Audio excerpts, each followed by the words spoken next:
everyone. Welcome back once again to my channel Simplifying Business Studies. Myself Kashish Talwani, your BST teacher, is here again to bring in part 15 of this chapter, which is chapter 2 of class 11th, Forms of Business Organization.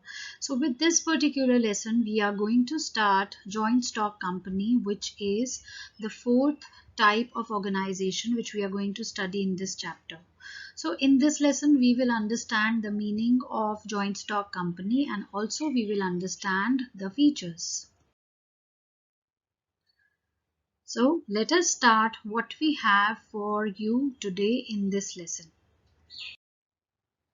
So let us understand the definition of joint stock company very first.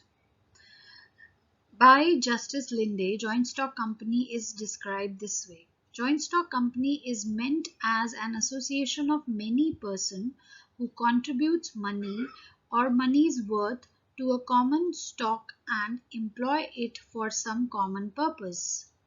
So this is where few people come together, they contribute money or something which is of value to the common stock and they employ it, they utilize it for certain purpose. That means to achieve certain goals.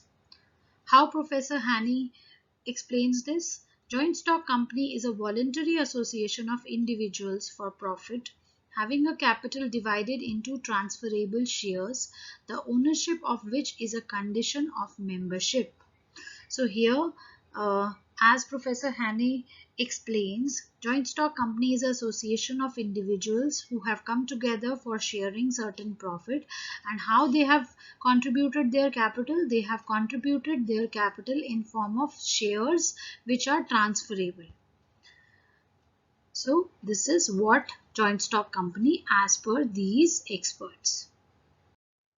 So basically, joint stock company is an organization which is considered most suitable for large scale activities, because here lot of people come together and they all contribute certain amount of share which we call share capital, which form the whole capital of an organization. So that amount is generally large. That means a joint stock company is able to bring in a lot of capital which is not possible in other forms of business. So large scale activities can only be made possible by forming a company. It has an advantage of attracting huge capital from the public. So yes, how this will be done, we will understand this later in the formation of company. With adequate amount of capital, it can employ trained and experienced managers to run the business activities, because there is availability of lot of resources, there is no shortage of funds. So definitely highly trained experts and experienced people can be brought in to undertake the business activities. So that definitely increases the efficiency and effectiveness of the business. Let us now understand the features of joint stock company. So the very first feature is that it has separate legal entity. That means a company can carry on its business in its own name, it can buy, it can sell assets in its own name, and it can also enter into a contract with outsiders in its own name. The company and its members are separate individuals. That means the existence, leaving, admission of these members will not affect the existence of the company. It has an absolutely separate legal entity. Artificial person. A company does not have any physical body like a natural human being, so we call it an artificial person. That means it is something, it is an identity which is created by law. So its operations are performed by some elected members, some elected representatives who are known as directors of the company. But yes, business is always run under the name of the company. These are only the caretakers of the company. They don't own the company as we believe. So company has a separate legal existence which is distinct from each of its each of the members of board of directors, its committee, its directors. So it is called an artificial person in eyes of law. Registration and limited liability. So as per our law, it is compulsory for a company to get itself registered under Companies Act 2013. Without this registration, a company cannot come into existence.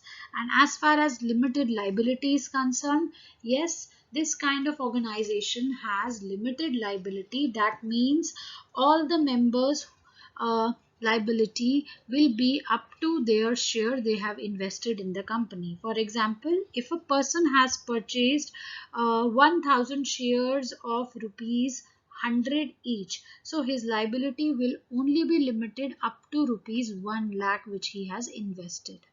His personal property etc. will not be brought in to pay off the debts of the organization if any losses incur.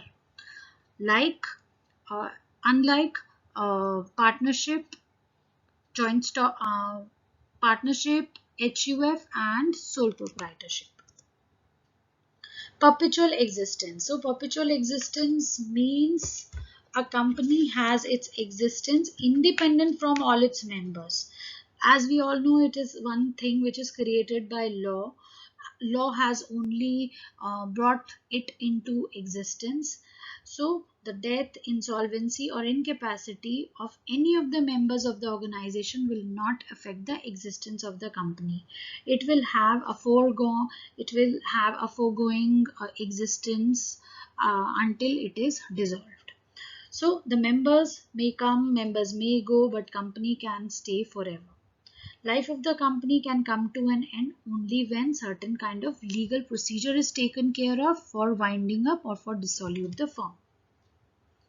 So it has perpetual existence. Common seal. Being an artificial person, this company cannot sign all the papers. But we need to have something which is engraved so that it can confirm whether this document belongs to this joint stock company. So here comes common seal. So all the activities of the companies are carried out definitely by a group of people. They all act on behalf of the company and they can use this common seal in place of the signature of the company to bind the company with certain contract. So any document which does not contain this common seal will not be considered as binding on the company. So it need to have this common seal engraved on it with the name, with a symbol, along with the directors of the signatures who are taking care of the contracts. So next is transferability of share.